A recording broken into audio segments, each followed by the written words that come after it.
So, I am 35 weeks today. And kita nak unboxing barang-barang baby yang random lagi, yang baru sampai. But before that, korang, I just want to show you guys. Kita dah pasang wallpaper. Wallpaper yang saya nanti-nantikan finally dah pasang, aku dah lega. Wallpaper ni Sally buat dengan Aida Curtain. Terus kita ada dua bantal ni, dia ada marshmallow pillow. Aku beli dekat TCE Baby Expo. Emperor Baby. Bantal ni best gila. Aku ada yang adult version size, Ian Malik yang toddler version size, yang ini yang newborn punya size. Okay, then I have this thing yang kita letak keliling baby cot tu. And aku rasa aku beli panjang sangat. Kita tengok. Let's see. Abi tak ada hari ni, so kita kena jadi independent woman hari ni. Weh, nafas aku memang macam kuda weh. I don't know how I feel about this.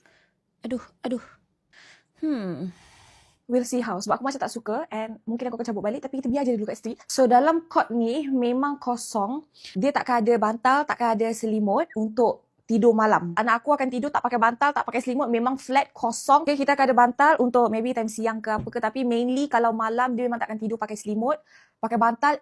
Basically keliling dia takkan ada apa-apa, langsung dia akan tidur flat. So kenapa aku beli banyak bantal, banyak selimut? Estetik dek, boleh ambil gambar. Selimut daripada Tots and All. Yang ini aku beli dah lama and aku tak boleh nak tunjuk. Ini aku custom nama. Kalau tak dia terbalik macam ni sebab korang tak tahu nama lagi kan? For the baby girl, I'm gonna put the lounger. Again, tak boleh nak tunjuk sebab loungernya aku custom nama. Also, at night, the baby takkan tidur atas lounger ni.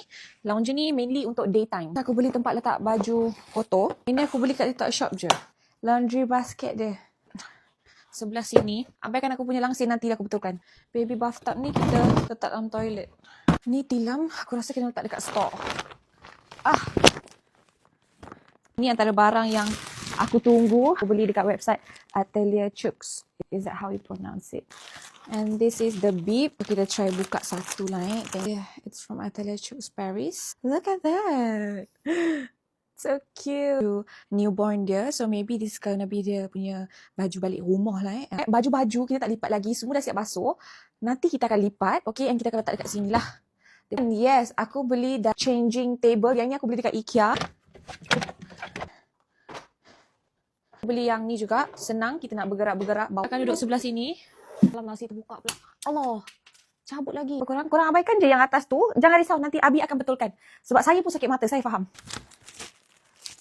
Okay, aku rasa that's it for now. Aku tak boleh buat banyak sangat sebab Abi tak ada. Aku tak larat. Dah penat.